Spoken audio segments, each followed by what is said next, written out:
you can't let losing ruin the rest of your day or the rest of your weekend or whatever, because in the end, like the outcome was the outcome, and these are the contributing factors, and you can like fix these things, or you can't, or you say, no, honestly, I feel like we prepared the best we could. I put forth 100% effort there. I could not have tried harder. And and I kept a positive attitude. I didn't get down on myself and let that affect my effort in every ways. And if that's the case, then what do you have to be upset about anyway?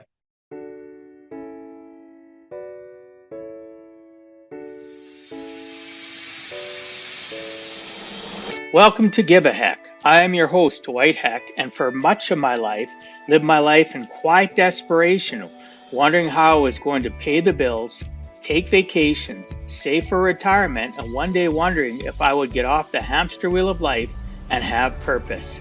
A life that most of society lives, which takes us to work, then home, then repeat, and pays us hopefully enough just to survive.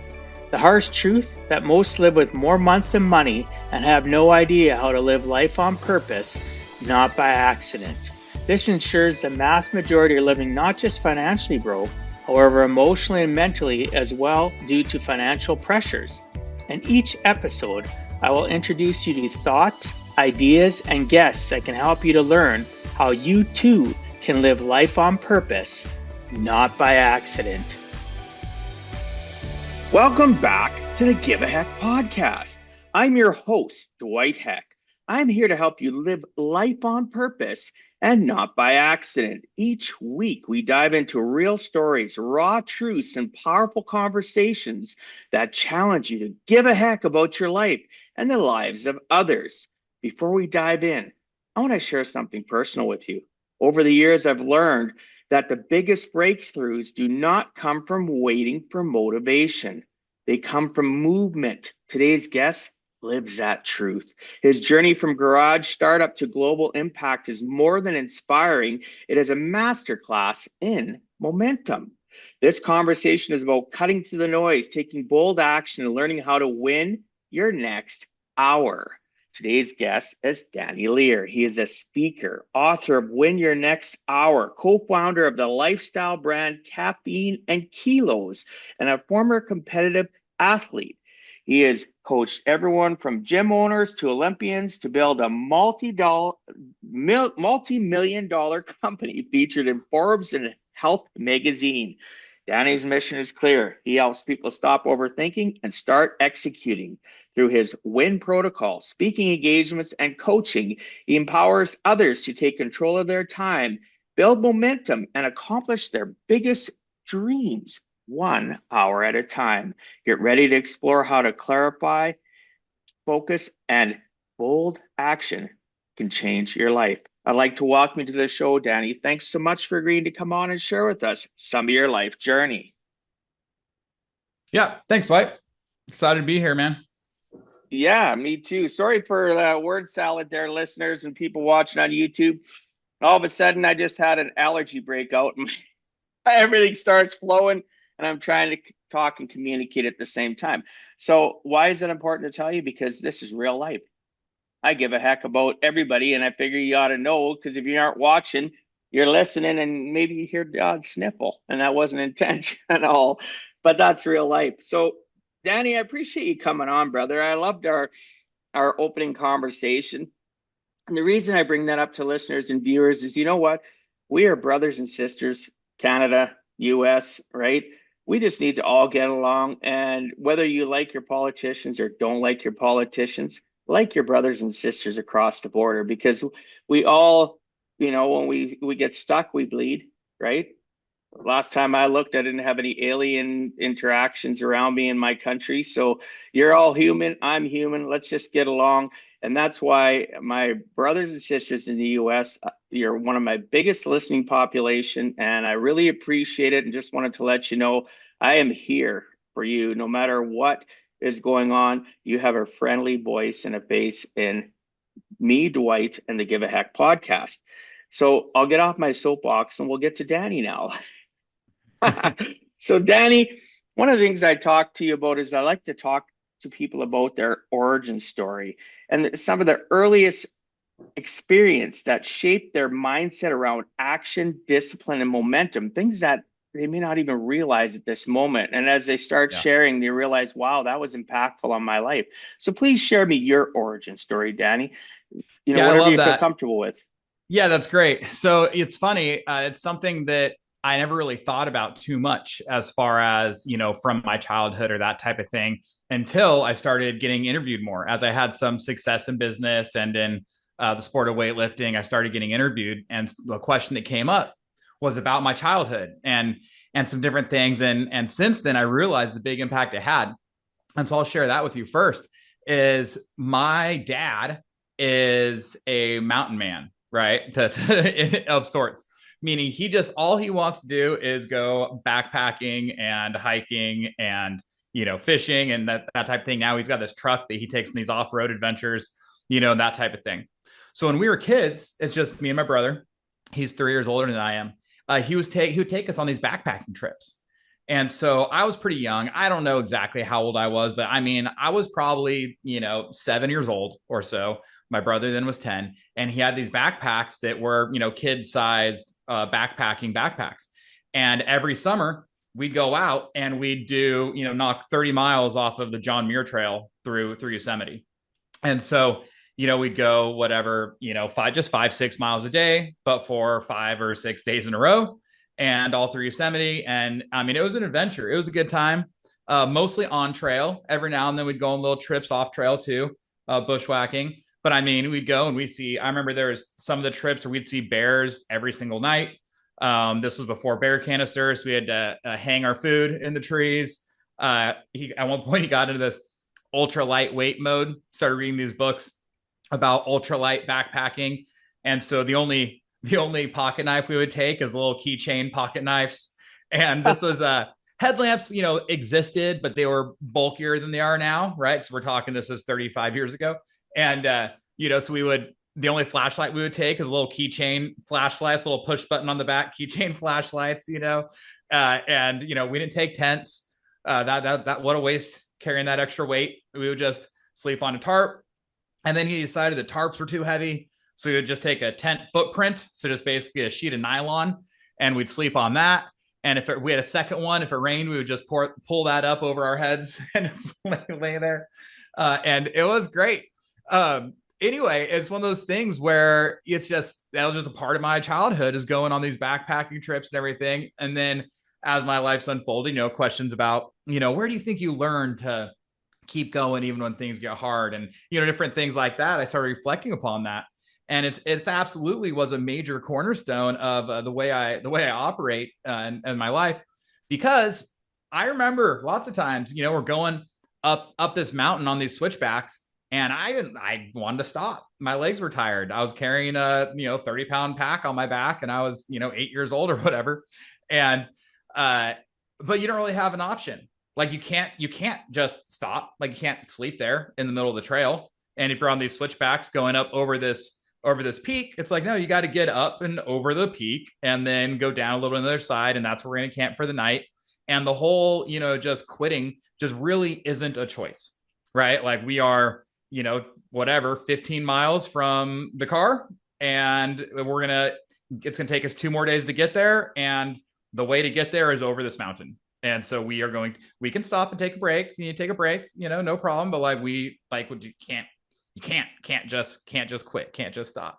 Anyways, that's something that's definitely part of the origin story that I didn't really think about much until I That's started getting awesome, asked that though. question, That's exciting, though, because I think about how many people, though, they have a journey. So you knew you had to get over the mountain to get back to the Yeah, vehicle. Regardless, so you can look at that at any aspect of life. How many people say, I'll finish tomorrow on any project or whatever they're sure. trying to achieve? They can see their goal ahead of them, right? They can see it there, yet they take a break and go, I'll continue on tomorrow. Where really most entrepreneurs or people that are I say type A personalities that are really driven, what are they going to do? They're just going to go, no, I'm going to stay up all night. I'm going to finish. How Yeah. to get there? You get in the zone, right? And yeah, Yeah, exactly. exactly. My point is how many people you can be in the zone and take a break. like your dad would say, okay, we can take a break, but we still that nothing's changed, right? Yeah, Your break isn't hours, it's minutes, and then we're right. gone. And that's the way life should be. Push Yeah. forward on, and when it's uncomfortable, that means you're doing something right. And at a All certain point, right. it's going to get dark. Yeah. And we want to be, we want to get there and set up camp before it gets dark. Right. And so there's definitely some constraints involved with how long your breaks can be and that type of thing as well. Right. Yeah. So that was just really interesting experience in That's childhood awesome. I love that that. I think about, I reflect on quite a bit. Well, my dad did that to us too. We go camp and fish, and I grew up in Alberta, so we got more fresh lakes in Alberta than most of the U.S. combined. We have 30,000 fresh lakes in my province, so there's lots of good fishing here. There's good Yeah. hunting. My dad would take me. I'd be tired as a little kid. I wanted to sit down. No, sorry. I'll give you like 2 minutes and then we're gone. Or you'd say, okay, you rest there. I'll see you up ahead. And you keep on going. Oh, And I'd be like, all yeah. of a sudden I They, got that burst energy, you start eh? hearing these things, right? He says, what is it? There's the classic, we're burning daylight. And then you get into the, to rest is not to conquer. He Yeah, loves yeah. saying that, right? Oh my Like, gosh. My dad was even with his business, a lot of my business things that I do in acumen is because he was a successful entrepreneur, had lots of staff, had a huge business that was one of the largest in Western Canada, but he didn't expect anything from you that he didn't expect from himself. He right. always led by example. So your dad led by example. I hear that in your conversation with me. And my dad did too. Yep. You know, Yeah, monkey definitely see big part that of it. monkey see, monkey do kind of thing. My dad is I'll do, you do. Yep. No, I'm not telling you to do something I wouldn't do, but you're going to try it first, then I'll help you. Right? It's funny. I want you to experience this raw and real, not me doing it and then you help me. You start and I'll help. Right? it's To teach growth. yeah, totally. And it's funny how you said like, every now and then it'd be like, well, okay, you just go and rest here. I'm gonna go. uh, we got that experience a little bit. You take a skiing, and we'd go up skiing, and he would, we'd start off the day, and we'd, on the some of the greens and whatever else. Okay, now on some of those easier blues, and then all of a sudden we'd be up at the top of something that I felt I was not prepared for, and and I'm like, I don't, I'm nervous, don't really want to go. And I remember he would say, like, well, you can just take your skis off and slide down your butt. Well, of course not. Of course, that's not what you're going to do. Right. And so he'd say, okay, well, you know what? I'll just wait here. Go ahead and I'll wait here and I'll kind of watch you and everything. Okay. It sounds all right. Let's do this. Let's make bigger turns. And so start going down and get about, whatever, 100 yards down the trail. And then all of a sudden he comes flying by. Yeehaw! And you're like, well, okay, now I'm just here. Now I'm up here. And if I mean, if you, I guess the difference would be if you fall and he's still above you, he can kind of help gather your stuff to make it down to you. Right now, it's like, oh man, now if I fall and end up with a yard sale, I'm gonna have to be crawling up this mountain to grab my own, my skis off and everything. And but anyway, that whole thing too is he did a good job of you do some easier runs, you build some confidence, and then just put us in way over our heads and figure it out. But again, talk about some lessons there, right? Like, hey, sometimes it's good to. Would I have challenged myself? Would I have ended up on the top of that run if he didn't take me up there? Probably not, right? And you definitely get better by challenging yourself and by doing difficult things, and you build some confidence in that way. And there's a lot of positive lessons that come out of that.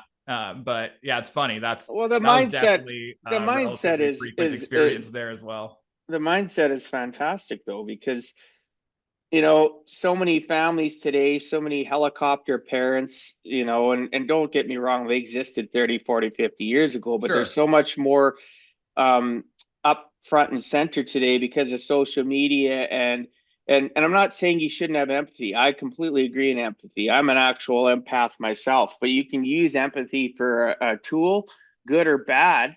But doing too much and oh, poor Danny. Yeah, it's okay, Danny. You don't have to go down.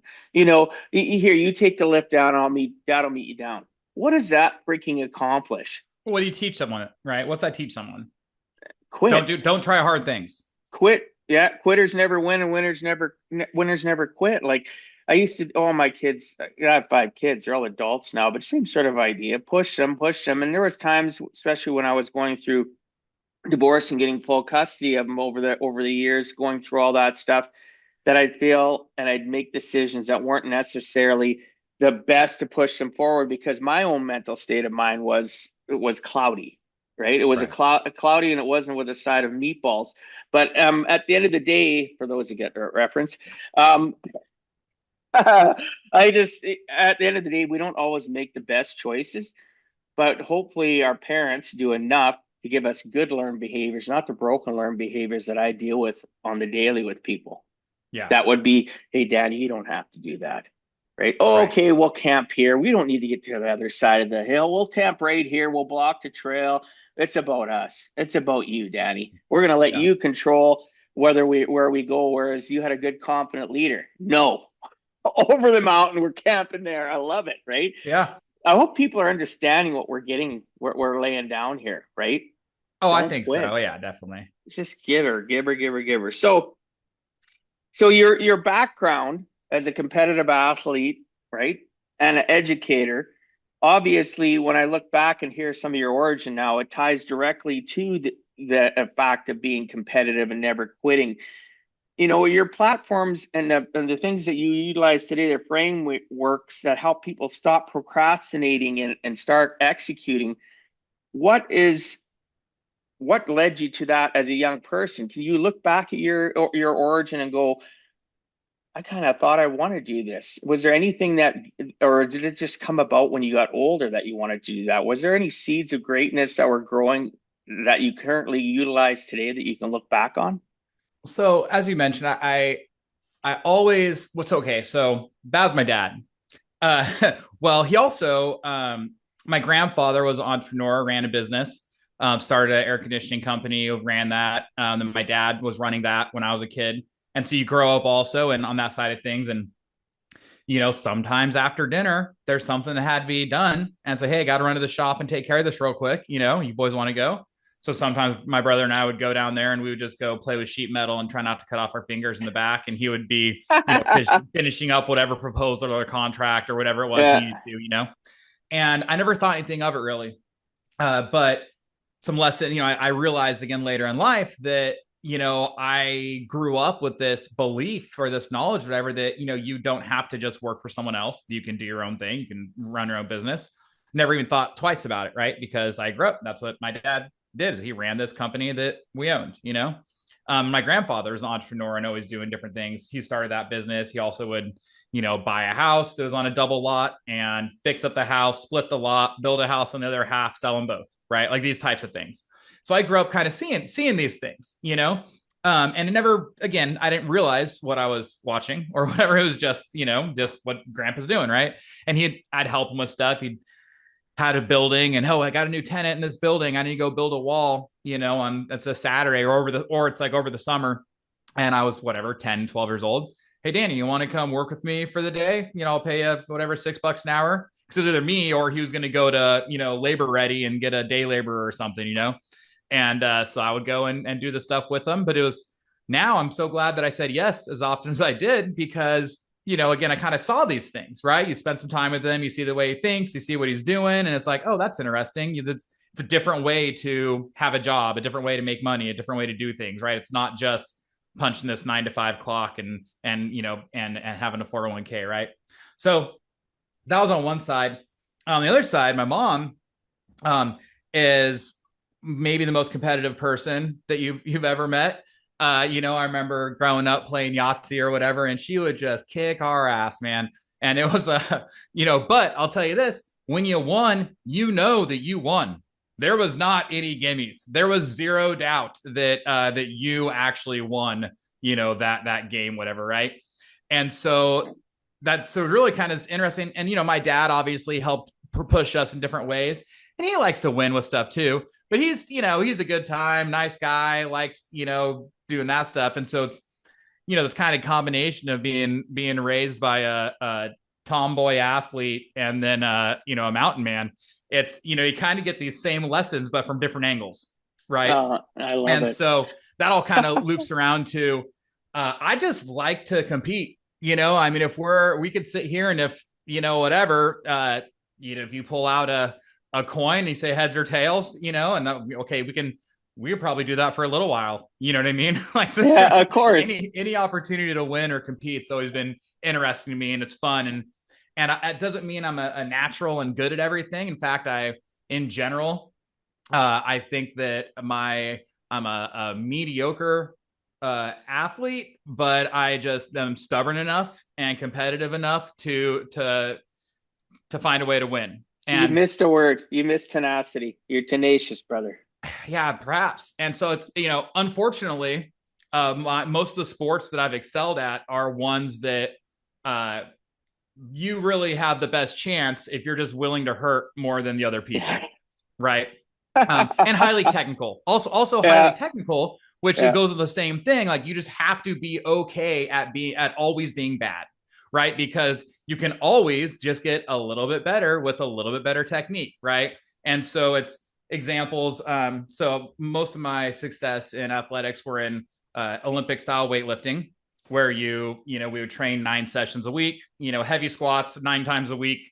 And when you're talking about the snatch, where the barbell goes from the ground straight to overhead, if the bar starts off, a quarter of an inch too far forward, then you're going to miss the lift, right? And so there are these tiny, tiny little technical details that if you do them all just right, then it makes a huge difference, right? But it's very difficult, and it's very difficult to do them all just right. And so there's the physical side of things where you have to get stronger. You have to be able to be strong enough to lift the heavy weights, but you also have to be technically proficient. So you have to be able to lift the really heavy weights and do it very precisely, right?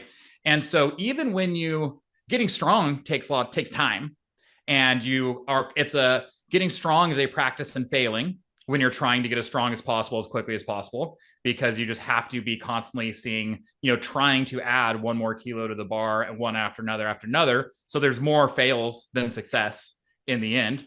And then same thing with the lifts, because they're so technical, is the only way to know whether or not you can lift a heavier bar is to do it.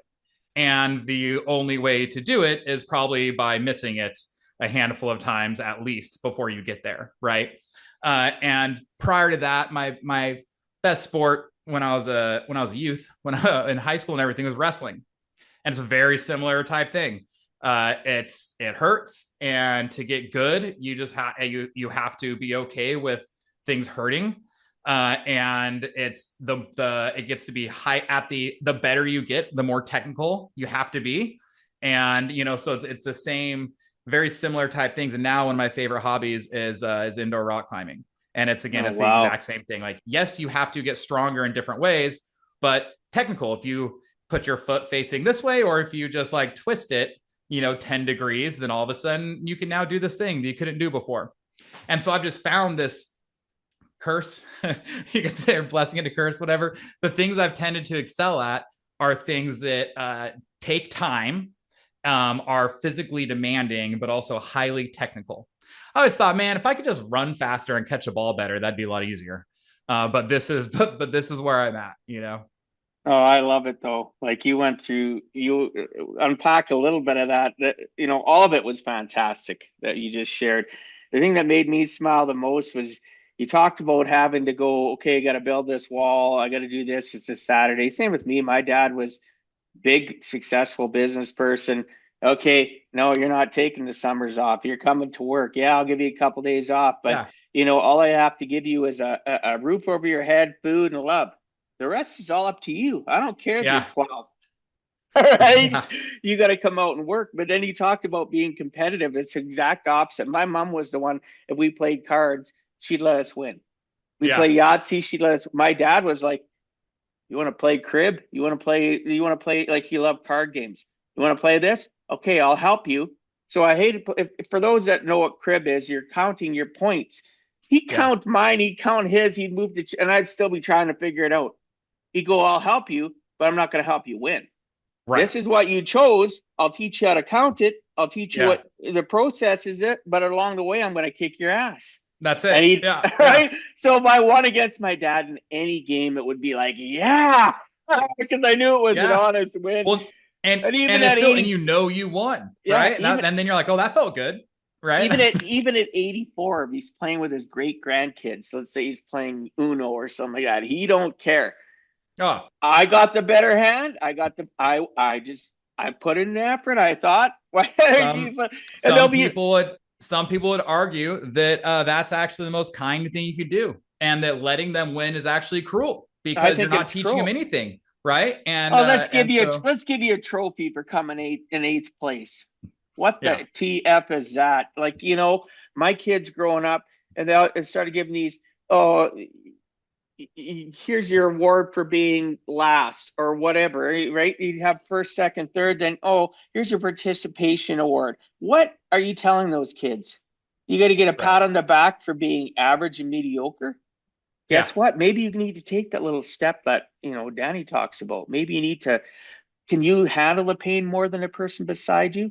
Like, yes, obviously you got to teach us age appropriate, but people, sure, quit helicoptering your kids, quit pampering so much, and let them learn that life is a series of failures, but there's successes if you tolerate the failure and learn from it and move forward, like you were mentioning, right? So I really appreciated your story. There's so much we could unpack, but thank you yeah. for sharing that. That was great. Well, and one thing is, it doesn't mean that you can't ever doesn't mean you can't ever celebrate the process. A great example actually is Exactly. gymnastics, right? Like my kids are in gymnastics, and I started them when they were really little, like 18 months old, and they love it. Wow. And once a week, right? It's like they're not doing competitive every day, 3 hours a day. They're just doing, hey, once a week, go in there. It's so good for them. But the thing is that every year they get a trophy, but it's a, hey, 1 year trophy, a 2 year trophy. Like they've been doing it for this time. However, but you don't promote up. It's just like, hey, you suck with us for another year. Good job for coming in for a year. Here's a, like a participation trophy of sorts. However, they also test them 3 times a year to see what level they're at, right? And you don't advance up to the next level unless you can do the skills from the previous level. And so that's an interesting one because you kind of get both sides. On one hand, it's like, hey, here's a trophy for being here for another year, which motivates the kids to want to stay with it and keep showing up. And just by, a byproduct of showing up every single week, they are getting better at their skills. And then as they pass the next skill check off, they can move up to the next level, right? But it's funny, the kids are more excited about moving up a level, but they don't get anything with like physical. Like they pass their skills check off, they get a high five and people clap, and then they're in the harder class. And they're more excited about promoting to the next class up than they are about the annual trophies, right? But I my love it. point is, there's something to be said for, hey, like, way to stick with it. Glad you're here. Keep it 100%. up. But that doesn't mean that you promote automatically, right? And I that's love it. exactly it, right? That's the difference between a participation award and encouragement. You know what I mean? And so Oh, it's I like do, Danny. I you got to do, look at both Danny. sides. You know what? A higher power, I believe in God, whatever people believe on that are watching or listening, put us together. Because about a week ago, I went to my um, grandkids, my one daughter, because I have four daughters and a son. Yeah. My grandkids are in Brazilian Jiu Jitsu, Yep. and they were having their belt part, like where they get Yep. recognized. And there's probably should have been 100 kids. Let's say maybe there were 70 that showed up because kids knew they weren't going to get a belt. So their parents figured it wasn't worth bringing them. What message are you sending your kids? Yes, there was people sitting on that mat that got up and they get recognized and people clap. And like Angelina, my granddaughter, she was so excited, right? Yeah. She went to sit back down, but she sat in the there's like 4 rows of little kids in her group. She's only right. She's only going to be, she just turned 6. She sat down, and then guy goes, 2 people later got awards, and you realize, hey, Angelina, you get to sit in the row up now. Please move, Yeah. right? Recognition.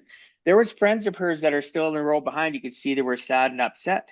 Well, guess what? That's life. Yeah. Angelina maybe put in more effort, probably did, and got a belt.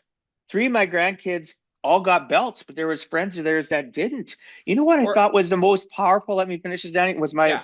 my daughter said to me, you know what? I don't think Caden should have got a belt.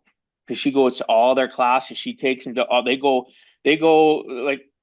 6 days a week. They can go in as Yeah. many drop-in classes. She takes them at least 4 times a week after school, right? And at the end of the day, I thought that was amazing that my daughter could look at her son and go, most of it going, oh, yay, they got that. And she's going, you know what? I told Kate, I don't think you should be getting a belt. I says, well, that's going to be kind of, no, she says, I was just being honest with him. He needed to fix this, Yeah. right? And the teacher maybe seen something that I didn't see, but I want them to know, like, you work hard to get that. You don't just Yep. get given it. Well, totally. And like you're saying too, it's like maybe the other kids weren't working as hard or whatever. Or you know what? Here's another thing. Maybe they were, and they're just not as good, and they need to work harder to accomplish the same thing. I agree. Well, That's a that's good also idea. that's the way the world works, man. Like that's how it goes. I mean, the same thing in any subject, right? Like, maybe physically, but you know what? Maybe if there's a art thing, maybe that other kid, if I practice for an hour and you practice for an hour, you might be a hell of a lot better at drawing than me. Well, that doesn't mean that I should just quit because I'm not as good. That just means that it just might take me a little longer. I might need to put in 2 hours to get the same output that you get in an hour, right? And so maybe we're working just as hard, but maybe I just need to work a little bit harder because I don't have the experience or the background in that particular area. And that's okay too, right?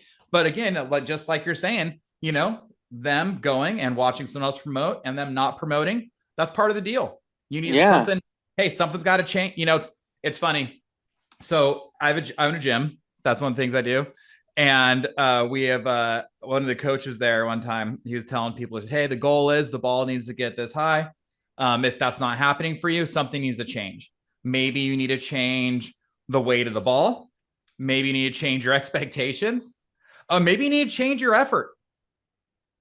Maybe you just need to, maybe you just need to try harder, And it was funny, but I kind of chuckled and I'm like, dude, he's totally right. You can change a lot of things. Maybe you get a lighter ball. Maybe you aim for a different goal, or maybe you just need to change your effort. Maybe that's what needs to change. I love it. I do know again, I think it was destined for us to be lately. A lot of the guests I have on we just connect. There's so much commonalities. Yeah. There can be age difference. Like these are your kids. I'm talking about grandkids, but it doesn't matter. In today's day and Right. age, don't let your kids, your grandkids, or whatever, don't let even the adults around you be little bees, right? Yep. Just at the end of the day, suck it up. Those kids that didn't show up for that ceremony, those families, I don't know the stats on it. Those kids aren't going to last in that sport. They're not going to last Right. in jiu-jitsu. They're not. They're the same parents that aren't bringing their kids to the tournaments. My kids, my grandkids have been to a few tournaments this year, and we're talking. There's some really good kids, and there's been tournaments where they've got a lot of trophies, and other ones where they got skunked, and they're going, "Oh, I just got silver, Grandpa, or I got bronze." Or okay, good for you though Well, for showing up. You showed up. You well, tried. You attempted it. Now, what are you going to do differently to get to the next level? Well, that kid beat my butt twice in the last 2 tournaments, Grandpa. My one yeah, grandson says. This he is so. did. What are you going to? What are you going to do about it? Have you talked to your coach about that person? Maybe there's something you can learn, or maybe you're not listening. Well, I mean, here's the thing too: is something I've really come around to later is the truth is, and this kind of again, this is something just recently that I've really embraced a little bit more. Is the truth is the final result, right? Whether you win or whether you lost, it's actually not up to you. Like you don't have control over that specifically because there's so many factors you don't have control over. You don't have control over your opponent. You have no idea how good this kid is.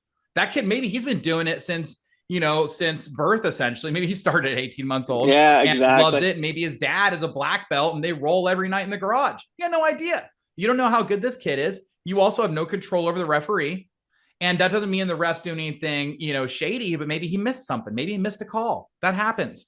You don't have any control over the environment. Maybe it's really hot in there this day. You don't have control over, necessarily always your health and sickness. Maybe you got a bug and you're a little under the weather that day. Maybe you didn't sleep that well the night before, whatever's going on. There's so many things you don't have any control over, right? So, but there are things that you do have control over. And so really what it's all about is if you take ownership of the things you have control over, then you're going to be in the position to win if it is all possible, right? And so the only thing you have control over is your effort, your preparation, right? And your attitude. And that's it. That's the only thing you got, man. You've got your preparation, your attitude, and your effort.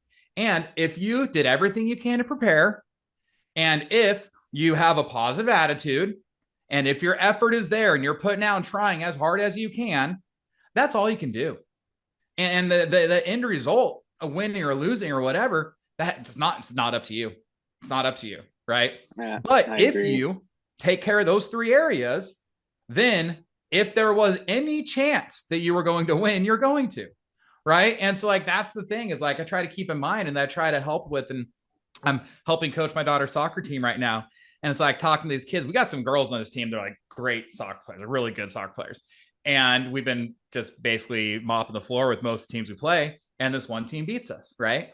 And and it's easy to get down and like, oh man, whatever. It's like, well, the truth is we absolutely can beat that team. And also to be clear, that doesn't mean that when you lose, you don't care. I think you should still care that you lost or that you won. However, it shouldn't necessarily ruin your day and you shouldn't shift blame elsewhere or whatever. It's like, okay, take a look in the mirror. What could I have done differently? Right? Where was my effort maybe lacking? Where was my preparation lacking? Where's Matt? It's like, these are the things. And so like we lose that game that day, I'm mowing the lawn and it's like, all right, as I'm going through here, this cathartic experience. And I was like, what? Oh man, we could have done as a coach, we always look within first. I'm like, well, we could have done these things differently, this thing differently. We didn't really prepare the team to play very well before the game. There's some different things going on. And then we show up to practice on Monday and say, hey, here are the things that I noticed that like we could have done better as a coaching staff. Now you girls tell me, what do you think could have gone differently? Right. And it's that reflection. So it's not a But saying that you reflections, don't have control over the win and the loss. You only have control over those three factors. You're not shirking off responsibility for the losses.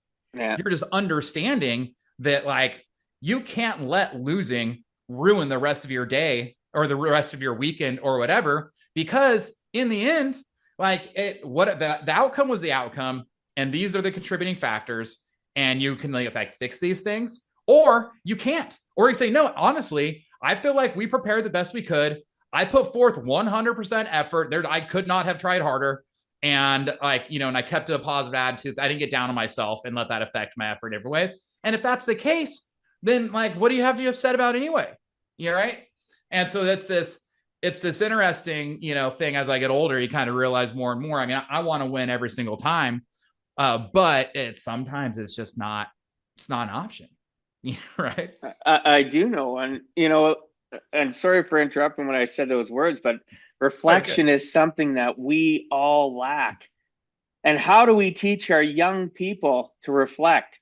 So you took responsibility. People listening or watching, Daddy took responsibility. The coaching staff said, hey, we may be lacked in this. What do you guys think? It's called open conversation. Quit treating young people like they have no say or intelligence too. Or even your coworkers, people of the same age, people that are younger than you, learn to articulate your thoughts and say, hey, team, we lost this game. Hey, work team, we lost this sale. This is what I see happened. Yeah. This is where I lacked in responsibility as your leader. What did you do wrong? Or could you have done better? Not necessarily wrong, negative connotation. What could you have done better to help along the process? Again, wordsmithing is so important when we're dealing with young people and even people at our same age, because we could be critical thinkers well above their thought process, even though they're the same age. Age is not conducive of wisdom and being able to understand what we're talking about. So back to the side note of wordsmithing, make sure you talk to people at the appropriate level that they're at and take some responsibility. I always call this a relationship bank. I use it with my grandkids, my kids. Put in enough into the relationship bank so that you have the right to take a withdrawal. Yep. Right? Never forget that. I don't care, even when I'm dealing with my, my little grandson, my youngest grandson is going to turn 3 here right away. Memphis. I look at him and I have little conversations with him, and he kind of looks at me, but it's age appropriate. But yet at the end of the day, it's a different conversation than I'm having with my 13-year-old grandson or my 20-year-old grandson.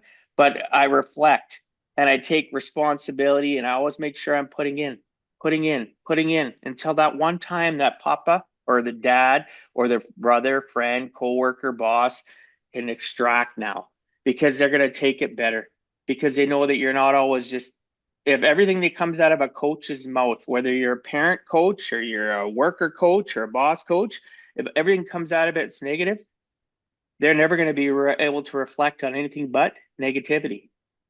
So every night when we're putting the kids to bed, we ask two questions. Oh, sweet. So we say, what was your favorite part of the day? And then the other question is, if you could do the day all over again, what would you have done differently? And, because it started with, when I was like, oh, what was your favorite part of the day? And then what was your least favorite part of the day? That's okay. Well, that's not bad. I like that there's, best, but, instead of what was the least favorite part of the day, let's go with, if you could do the day over, what would you do differently? Because then you're teaching them to have, to take responsibility for the day, right? And, maybe something didn't go well, and maybe you couldn't have done anything different in that regards, but maybe you could have, right? And so, and it doesn't always have to be a bad thing. Maybe something good happened, but if I could do the day over again, I would have done something differently and made it even better, right? And so it's the same, like talk about the wordsmithing, and I think that's really important, right? And so, yeah, what was your favorite part of the day, and what would you do different if you could do I the day love over it. again? That's awesome, brother. Like, it's nice for people listening to the Give a Heck podcast, different strokes, different folks, different ages, different countries, different personalities in some ways, but at the end of the day, always trying to elevate the next leaders of our future, right? Not Yeah, just of the US, not just of California, Canada, Alberta, Edmonton, where I live. It's yeah, creating a mindset of people that are critical thinkers. That is amazing that you do something so simple, but yet so profound. Listen to that yeah, again, people. Simple but profound. Getting your children to understand that it's impossible. Like, I coach now, I have not, this is 7 years, I haven't had a bad day, because it's all about mindset. I wish I would have known that when I was younger. I had a dad I love my dad, don't get me wrong, but I had a dad that did similar things like you, but he was a workaholic, entrepreneur, never around to do that. But thank goodness I hear this from a younger generation doing this to their children, because I am quite a bit older than you may not realize that, but right. At the end of the day, we can have commonality. We can share that fact that you're having that conversation with your kids, and now I can share that with others. So thank you, because when I talk to my clients that have young families and yeah. they're struggling, I can say, you know what? Listen to this podcast. My friend Danny has such a great, profound way that he looks at life and helping his family climb and him climb. I think it might help you. I don't try sharing your information because it's third party. Yeah. That's why I like my show. I do utilize it as a tool for helping people. So thank you for sharing that. We're going to get going on, or we're going to get through all the great stuff I want to ask you about. One of the things I wanted to talk to you about, um, writing, writing a book. And you used the word just recently, cathartic. I was smiling when you said that too. I love the terminology. Most people don't get it.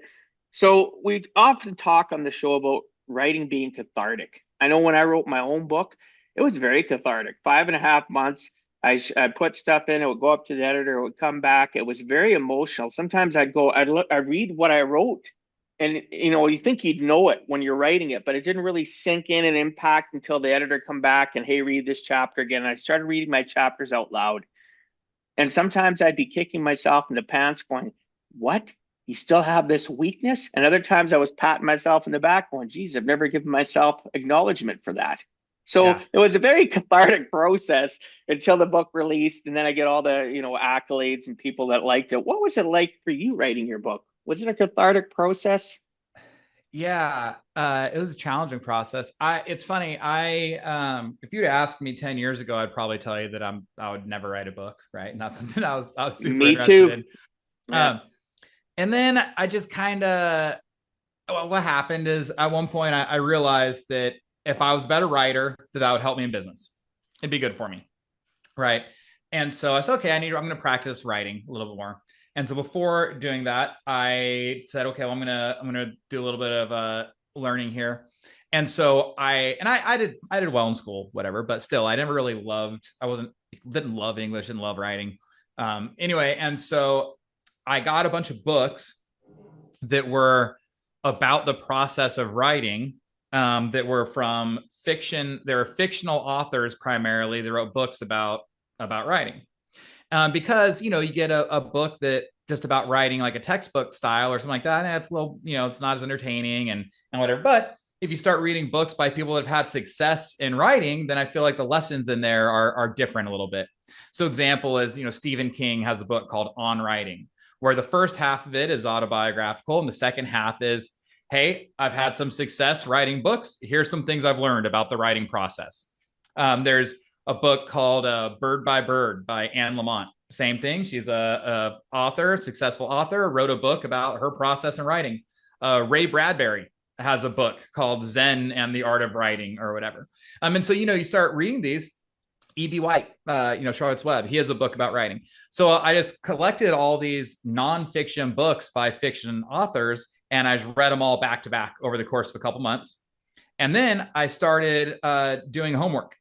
And so what I would do is I had at that time, we had at Caffeine and Kilos, which is my e-commerce company. We sell coffee and apparel in the fitness space.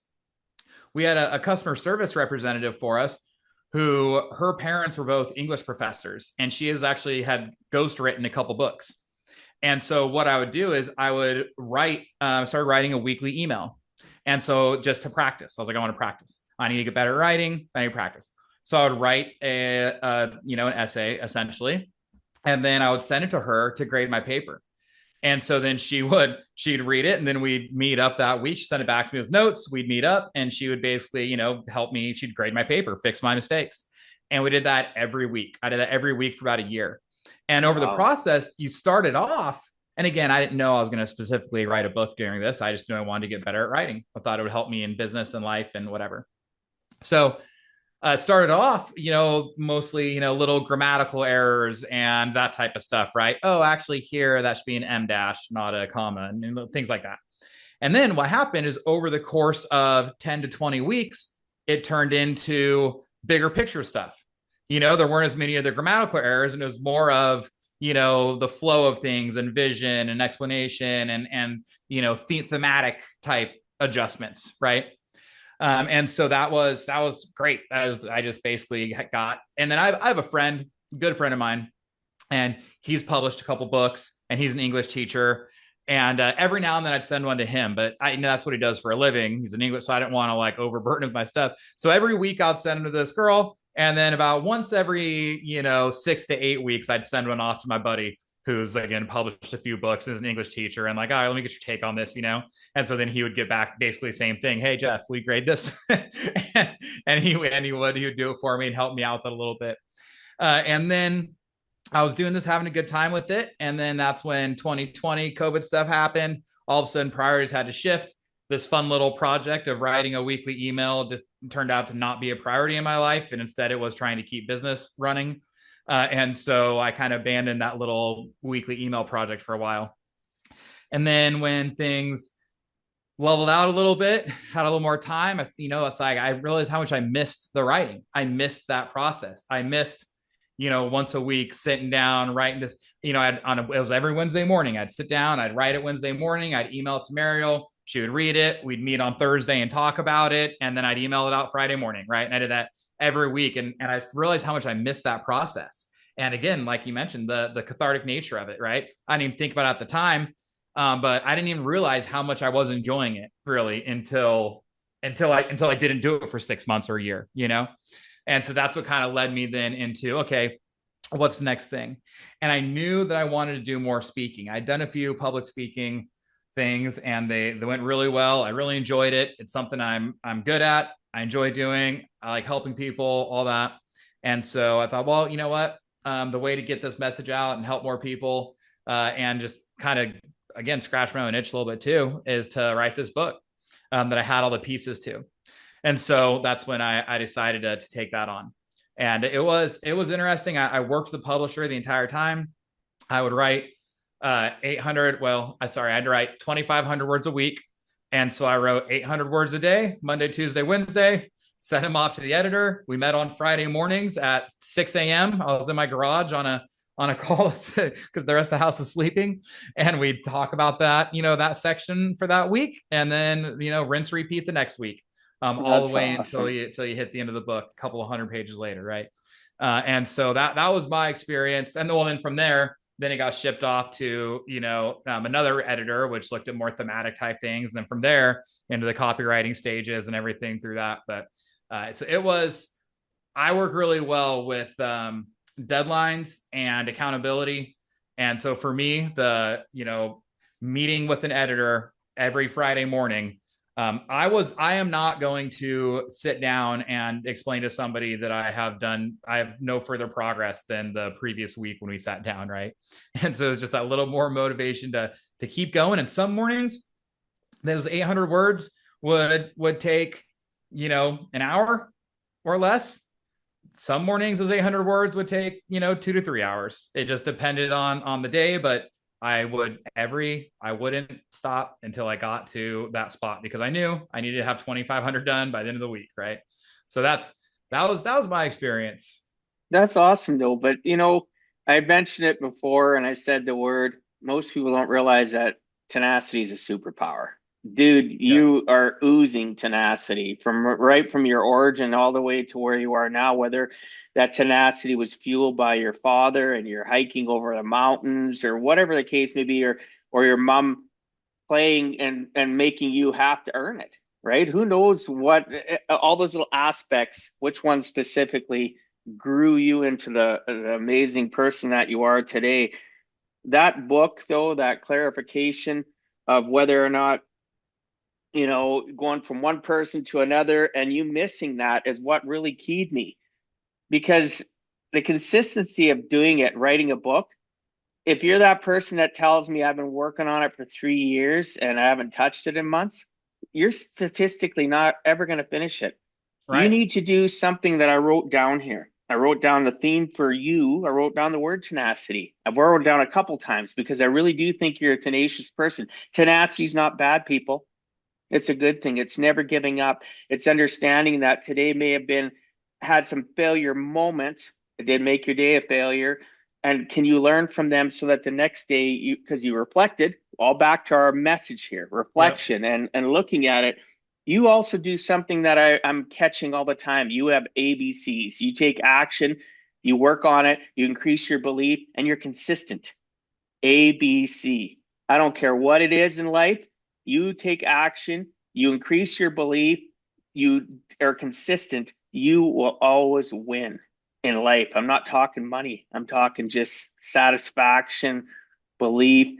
You teach that to your children, like you've been working with, you learn stuff from your dad, and your evolution of the hamster wheel doesn't exist. Your evolution of transferring positive, actionable steps to your children that were Yeah. trained from you, from your parents, that is the evolution we want in society. Growing our children up, leaving the mistakes behind, taking the good we learned from our parents, not saying that it was mistakes, necessarily life lessons, evolving, continuing to grow. Not very many people your age do what you do with your children or with your business. So I just wanted to bring that up, people, the little things that I see as a coach myself for 23 years and the things that I hear. Action, belief, consistency, be tenacious, never give up, realize, enjoy the journey of all of it. And if you have a bad moment, reflect on it. If you Yeah. can't deal with that bad moment yourself, reach out to your friends. You must have somebody you can say, hey, I have a friend that's going to listen, a friend that's going to listen and give advice, or a friend that's, going to kick. I have people in my, what is the person that's best for me to communicate with? I need to get kicked in the ass, right? I'm Yeah. stuck on this thought process. I'm stuck on what I want to do. Maybe they're going to see the forest for the trees.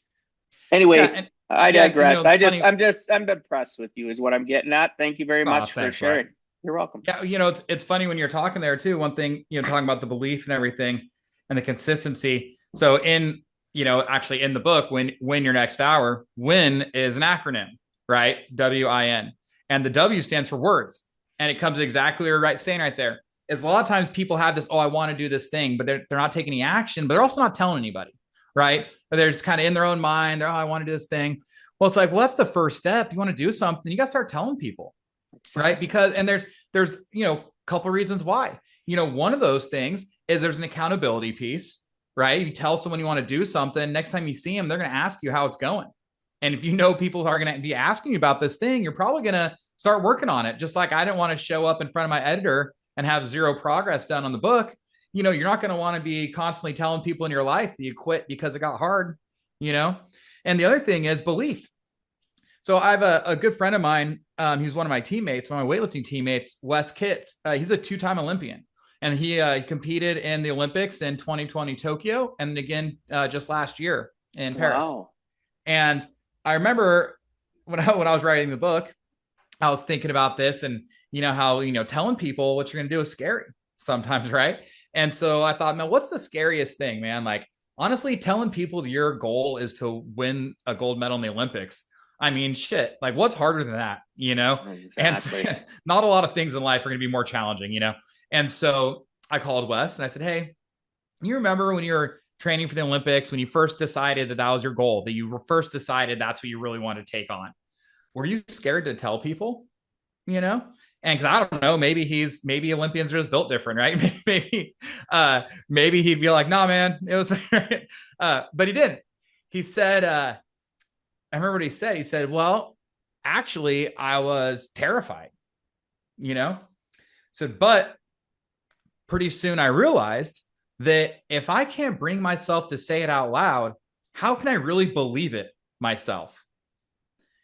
And it's like, man, there's so much truth to that, because if you don't really believe it yourself, you're never going to accomplish it. You're never going to put in the time it takes. You're never going to put in the effort it takes. When things get hard, you think you're going to keep pushing when things get hard if you don't believe that it's actually possible to accomplish the end goal? Of course not, right? And so it's one of the reasons why it's so important to tell people what you're up to, is because the more you say it out loud, the more you believe it yourself. And that belief that you can actually accomplish it is what's going to drive you to continue taking action. And that belief you can accomplish it is going to be a part of that consistency. Your ABCs, action, belief, consistency. It's funny. The belief is at the center of it for a reason. The action, without the belief, the action's not going to happen very many times, and you're never going to be consistent. And that's part of the reasons why it's so important to use your words and tell people, what you're going to do. Just like you mentioned, hey, I got a friend where if I need someone to give me a little kick in the ass, I know who I'm going to call, right? Using your words, tell them where you're struggling. And the other thing is, the third part of that word situation is people want to help. And people have no idea like what connections you have in your life. And it's like you just gotta start telling people what your goals all are, what you're trying to do. They're gonna hold you accountable. You're gonna believe yourself, and also they might help you out. You might tell someone you're working on some goal. I want to write a book, and they might say, "Well, shit, my brother actually works for a publisher. Let me introduce you to him. Collaboration, because you He opened might be your able to mouth. help you out." Yeah, open your mouth and remove all doubt. It can be both good and bad, right? Yeah. If you Yep. don't ask, like I told my kids their whole lives, you don't, the worst you can get is a no. But guess Yep. what? Every time you get a no, it's one step closer to your yes. So it's how you think of things, right? Totally. So put 100%. put yourself out there, man. Like I tell people what I'm doing, and I watch body language. I don't know about you. I'm a student of human behavior, and I can tell when somebody is like, that's kind of interesting. You're like, really? Are you Yeah. kidding me? Like that kind of attitude and that stinky behavior. You start learning from people where you can share, who's going to be Yeah. excited, who's going to be jealous yet still excited, and Yeah. who that jealousy, you might be the driver for them to get out of that seat. Sure. Sure. If you don't share, you don't Yeah. know. Yeah. Are you looking for your tribe? Are you looking for being that, oh, he's such a great person, or she's such a great person? They always, mix in with us so perfectly. You know what? Stir up the boat a little bit. Get the waves going. Yeah. Right? You need to share things. But yeah, I love that. So with your book, Win Your Next Hour, when you decided to write that book, was there anybody that was truly influential? Like, you talked about all these people, you talked to this friend, you send this out, and you had somebody edit and stuff. Was there somebody that was truly influential in your life that made you decide to actually take that action and get that book going? Well, it wasn't one person; it was a group of people. And Okay. so that's really the origin story of the book is so I knew, like I said, I knew I wanted to be a better writer. So I'd started writing these little essays, emailing them out, and I was having a good time. Well, then I just kind of realized over time that I've had these experiences that a lot of people haven't had. So through competing in weightlifting at a national level, I was training on this team where, when I started on that team, two of my teammates were national champions and they were going off to compete in the Pan Am Games, competing at world championships. And I'm sharing a bar with these guys. I'm, working out with them, all the time. And so you start doing that. So I start traveling around the country, competing in weightlifting.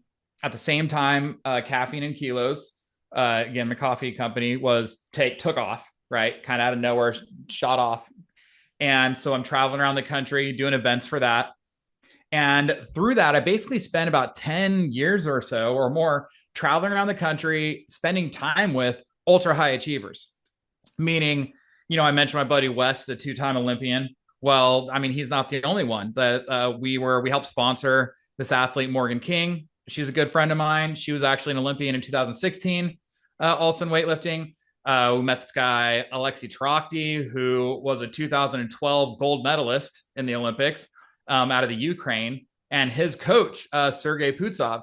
And so through Caffeine and Kilos, there's this event, big event, and we rent a house for our employees because we had all these people down there working the booth. And so we had some other people that were down there, needed a place to stay. Come stay with us. And so what it turned into is, I spent a couple of weeks, living in the same house as an Olympic gold medalist and his coach. And who's also in that house is this guy, Kevin Oakes, he's from New York, but he's a world record holder in powerlifting. And then who's also in this house, right? And I just kind of spent, again, about 10 years just surrounded by these people. And those are all athletics, but it's not just that. There's also my buddy, Noah Kagan, who Noah started with, nothing on his own, but he had experiences. He was the 30th employee to ever work at Facebook, right? Worked directly under Zuckerberg for a while. Then that, had a falling out there, moved on to some other stuff. Well, now his companies that he started from scratch do about $100 million to annual revenue, right? There's this guy, Bedros Keuilian, who I've spoken at his event. He's a friend of mine. Same thing. He started from nothing. He was a immigrant and parents immigrated and they were so poor. He tells a story about he got lice and they couldn't afford the lice shampoo. So they used gasoline in his hair to kill this, right? And he goes from that childhood, not speaking a word of English when he first moved to America. Now his company, he does $200 million in annual revenue, right? And so you just start spending time around these people who are ultra high achievers in the business world, in athletics, in all these different areas. And you start to realize that they all kind of think the same way. They all kind of say the same things. They all kind of, and they have all these commonalities. And one, they're all just people. They're just like me and you.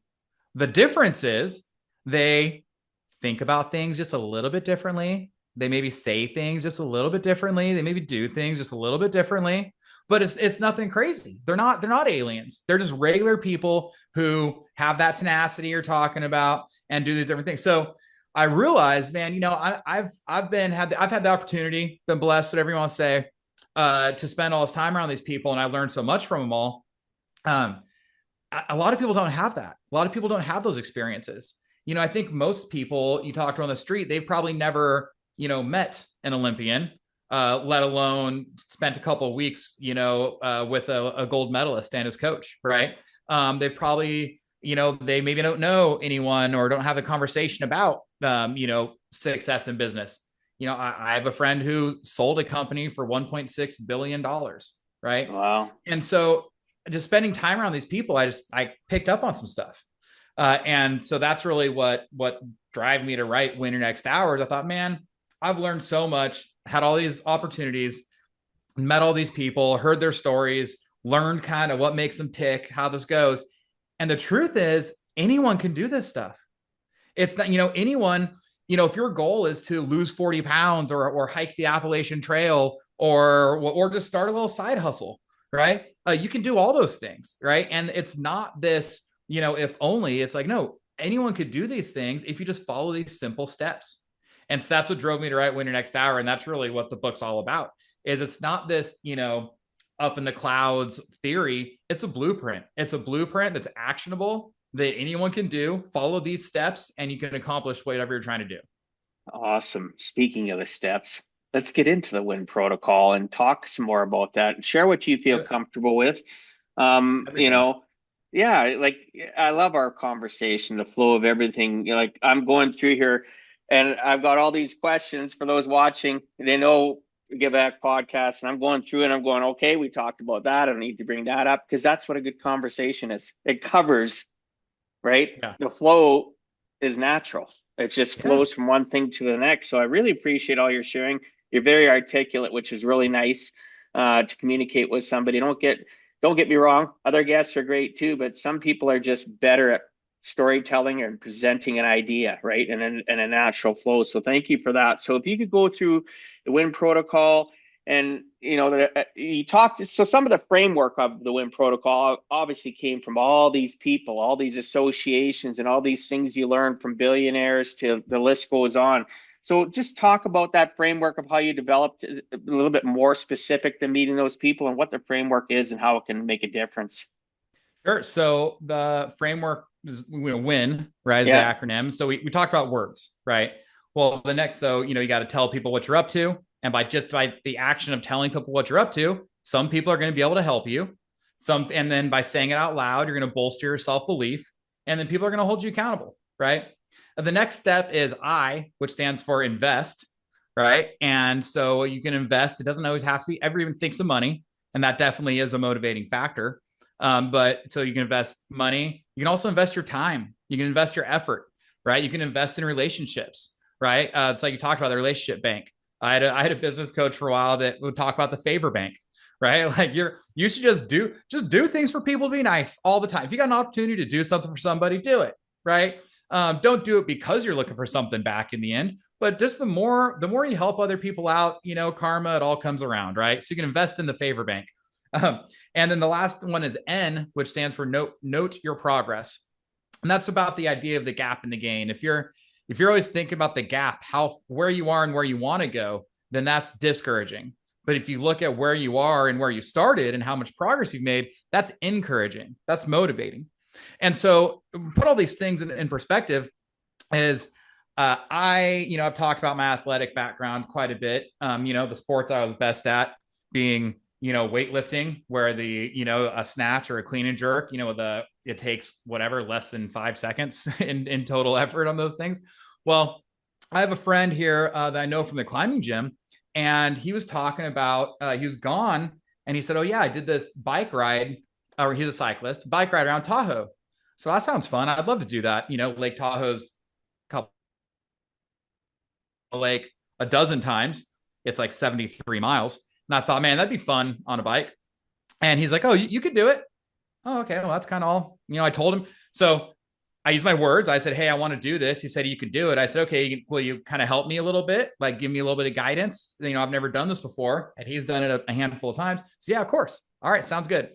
So I didn't want to just talk about investing. I don't want to buy a road bike brand new because these things are expensive, man, right? Thousands of dollars. And for a beginner's setup. So what I did is I went on Facebook Marketplace and I found a used one, like a 2008, kind of upper entry level bike, right? Upper level for the recreational cyclist, right? And so I buy this thing for $150 and it needs some work, to say the least. So I decide that I'm going to buy it. I'm going to do all the work myself. I'm not going to take it to a shop and pay for it. I'm going to learn. I'm going to learn about it because one, it'll be fun. It'll be fun to kind of learn. I could change a tire, but I don't know how to change, the cables and the derailleurs and, the shifting derailleurs and the actual shifting levers on the bike and like all this other type of stuff. And so I said, okay, so here we go. And so once a month, I would buy the next part that needed to be replaced. And I'd watch a YouTube video about it. And then I would open up ChatGPT on voice mode because my hand's all greasy. And I would do it. And I would change the derailleurs that shift it. And then I would write it that weekend. Okay, well, that's much better. But then, it's not shifting into this one gear. And then, oh, that's because the shift levers are blown out on one side. So then the next month I would, and so, 40, the pieces themselves aren't that expensive. It's the labor and that type of stuff. So one piece at a time, $40 at a time, I'd buy a new set of shift levers. And then I'd replace them that next weekend. And so once a month over the course of 6 to 8 months, I just kind of slowly, methodically just kind of like worked on this bike and got it fixed up. And so there we go. So there's my invest, right? So I used my words. I told someone what I wanted to do. Also, when I looked at this bike I wanted to get, I actually sent the listing to a couple of friends that I knew that had road bikes. Hey, what do you think about this one? Think this one's the right size for me? You think whatever? And so now I have 3 or 4 people that all know that I want to do this ride and that are helping me select the bike. So I get the bike, I invest my time and energy, not really that much money, but more time and energy and effort to get this thing fixed up. And now I got to get ready for the ride. And so I find a local group that does a fundraiser for the Leukemia Society. Find this local group, turns out to be the biggest fundraising group for the entire ride. And they're half an hour from where I live. So I start training with them. And so they do this training program for it. They start off week 1, it's only 10-mile ride. And then week 2, you go 18. Week 3, you're going 26. Week 4, and then they get you set up. And over the course of 3 months, you're ready to take on this ride, which is 73 miles around Lake Tahoe. And Lake Tahoe's at elevation, sits at 6,500 feet. Air's a little thin. There's about 5,000 feet, 4,800 feet of climbing throughout the ride. And so they prepare you for that. And so I hooked up with this local community. And then that turned into, again, more investing time, because you go and do these rides. Well, it's not like I'm leaving from my house. We're going either from their shop that's 30 miles away, or sometimes it'd be an hour, up towards these specific mountains where we wanted to ride. And so it was Saturday morning, took all morning. I'd leave at my house at 6 or 7 in the morning. I'd get home at, 1 in the afternoon after these 40 to 60 mile training rides. And so then it comes time for the actual ride, and you're starting off, and you're on the hook for 73 miles. You're kind of tired, or first of all, it takes 5 to 10 miles to get kind of warmed up. Then you go on these first hills. Well, if the entire time during that ride, if you're going, okay, now only 72 miles to go, 71 miles to go, that's discouraging. That's like a long ways to go still. You're gonna be on this thing for 5 hours, however, as you're going along, you look at how far you've gone. Oh, there's the next aid station, 12 miles. Oh, we're already 12 miles in. Awesome. I can do that again. I can do another 12 miles. Right. And you get to the next aid station, stop there, refill your water bottles, have some snacks, and you go, oh, there we go. Now I've gone 24 miles, or 25 miles. Okay. Sounds good. It's only another 10 miles to the next aid station. I can do that. And you note your progress throughout the ride. And it's funny, all this happened after I had written the book, and I didn't even realize that I was following my own program until, again, I was doing an interview a couple months ago, and we were talking about it and about the ride and everything. But that's exactly it. And so that's just the reason why I share that example of the fundraiser and the bike ride, is because it's an example of something that someone could accomplish that's not necessarily starting a business or making $1 million or whatever. It's, hey, I want to do this bike ride around Lake Tahoe. I'm not a cyclist at that time. I don't have any experience on a bike other than my beach cruiser, which my wife and I ride to the wine bar, And so it was, hey, I used my words. I told people what I wanted to do. They helped guide me to what bike to fix up. I invested my time and energy fixing this bike up and training. And then I noted my progress along the way. As we're doing the training rides, I knew it was coming up. And then on the ride itself, I was noting my progress instead of looking at that gap for where I need to go. And so really is that, so that's the steps. That's the basic framework, the blueprint that anyone can follow, regardless of what your goal is. Well, really, at the end of the day, it's simplistic, but yet it's also very impactful, right? It doesn't have to be, people overcomplicate everything, right? Just like I teach people the difference between using fear as a demotivator or using fear as a motivator. And it's all how you look at it. And I said, well, you hear for years, all these books I read, false evidence appearing real. No, for me, fear stands for face everything and rise. Every time I feel fearful, face it and face everything and rise. What am I doing? Well, am I doing the uncomfortable? Well, then your book tells you your words, invest, you note, you go and work with people, you communicate, you found out about this charity, you did the bike stuff. And having that realization a couple months ago that it tied into your book is it doesn't matter. These moments, these epiphanies that we have, they happen for a reason, right? They happen Yeah. to continue to motivate us because I guarantee when those two click together, that motivated you even more. Well, it's Like, funny. wow. It's not to sound like a toot my own horn or whatever. It's not really about that. It's more just an example to encourage people that you can do these things. When I was writing the book, the editor, it was funny. This editor that I worked with, meeting with him every Yeah. week. It was funny. At one point, he said, I got to tell you, it's been really. He actually said it's been motivating, watching you practice what you preach. I'm reading what you're writing every week, and you're writing about how to accomplish these things and how to be consistent and using your words and whatever. And he's like, and then like here you are every Friday like clockwork. When we sit down to our meeting, you've turned in another 2,500 words every single week. Haven't missed yet, right? And and it's that thing, and so that was actually one of the more fun parts, is like hearing that. It's like, well, I feel like that's true. Like I'm not just making this shit up. Like this is But all isn't that this is life all though? based on what I've seen in others Yeah. and from my personal experience. So this is just how I operate. But I operate this way because I've learned from failures. I've learned from successes. I've seen others do these things and had success. I've had these conversations with these people.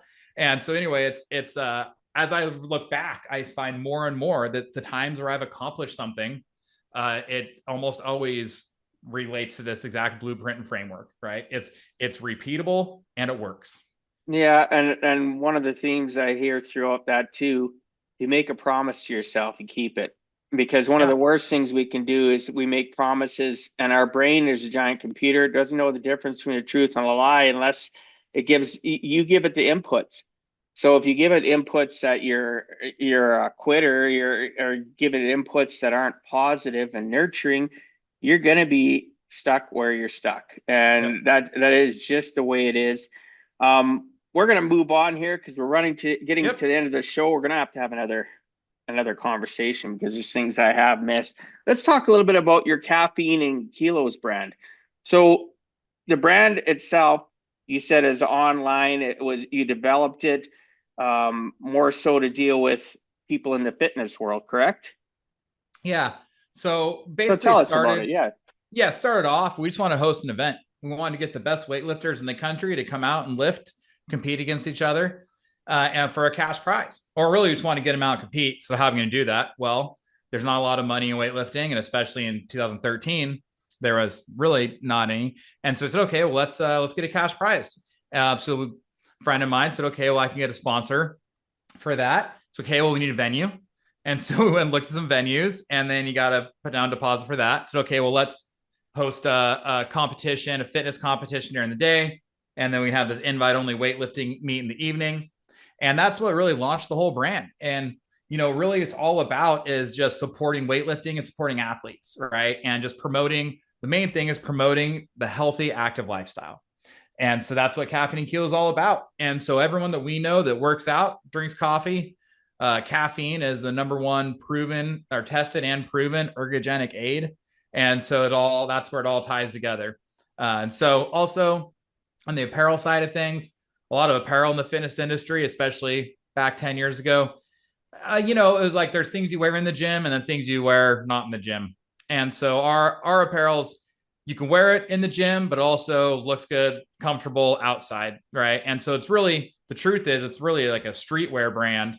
The designs are more like just streetwear stuff, but it's all related to fitness and things you can wear in the gym or you can wear out to lunch or to your niece's birthday party, and it's all good. So I love yes, that though. that's caffeine and kilos, man. It's been a wild ride. We started in 2013, but it's been a blast. It's been a lot of fun. Well, it sounds awesome though. You started out with a small idea that's morphed into identity, right? An Yep. identity of a community that now utilizes, you look at even, I know it's not the same comparison, but you look at a company like Lululemon started out with Sure. something small and look where they are today. And I can't imagine where yours will continue to evolve, especially when people are looking for community, right? That's it. So if you're focusing on a community, the workwear is on that, the coffee, the beverage and stuff caffeine is good. I like caffeine, but that's just me. That's just me. Yeah. So we're gonna get to the end of the show. Last question I'm gonna ask you, Danny, if you had to leave our listeners with one piece of encouragement, something from your own life proving it is always worth giving a heck and never giving up, what would that be? I think I'll just tell people to make sure that you know what you want, right? Make sure you know what you want. And then once you do know what you want, then just go get it. Stick with it. Stick to it, right? Don't quit. It's okay. If you most likely are not going to accomplish it on your first try, or it may not be easy, and that's fine. If things are always easy, then anyone would be doing it, right? So be clear on what you really want, because your daily life, your daily actions are leading you to your future. And so you can either know what you want that future to be and pursue that, or you're going to accidentally stumble into what your future is. And so I would encourage you to, take control of your life, think about what you really want, and make sure their daily actions are leading you towards what you really want. What you don't want is to be 10 years down the road and find yourself in a situation where you're not happy and realize that it is in fact your own actions that led you there, right? What a great message. I appreciate that. So before we close, listeners, people watching, remember, your time is valuable. Your actions matter, and your next hour can change everything. Whether you take one step or leap forward, give a heck. Give it boldly. Momentum builds confidence, and your courage sets the pace. Pick one thing you have been putting off. Apply Danny's win protocol. Win your next hour and let that hour change your life. So I appreciate you being on, Danny. Is there any last final comments you'd like to make before I wrap up the show? Sure. If anyone wants to learn more, you can go to winyournexthour.com, and it has links to buy the books. It's on Amazon, Thrift Books, Barnes & Noble, anywhere you buy books, Kindle. There's an Audible. So anything like that, go grab it. And then also, if anyone has an event and you're looking for a speaker, if you have an event or a business and you think that it could help out your leadership team or the conference, convention, whatever, reach out. I'd love to hear from you. DannyLehr.com. Lehr is Lehr. But yeah, I'm currently booking speaking for 2026. So if anyone has an event coming up, I'd love to come help you out. Fantastic. For those new to the Give a Heck podcast, go to giveaheck.com, go to the podcast at the top. You will go in and you will see a picture of Danny, and you will see all his links, everything he's talked about. I'll make sure his social links, the website, and you'll find detailed, unedited show notes in regards to the transcript, and it is a great place for you to go and find information on Danny and quick links, so you don't have to pull over to the side of the road to write anything down that he just said. Anyway, I appreciate you being on, Danny. Thanks so much. So this has been Danny Lehr. He is a builder of systems, a master of momentum, and a powerful voice for those ready to stop waiting and start winning. If this conversation moved you, share it with someone who needs a kickstart. Their past does not need to define them. Their next hour does. If this episode resonated, please subscribe to the podcast. Subscribe on YouTube if you prefer to watch. Leave a review or rating in your favorite app. Like, comment, and share on social media. Every review shared helps amplify voices like Danny's and reminds others that clarity is possible and action is waiting. Until next time, remember, it is never too late to give a heck.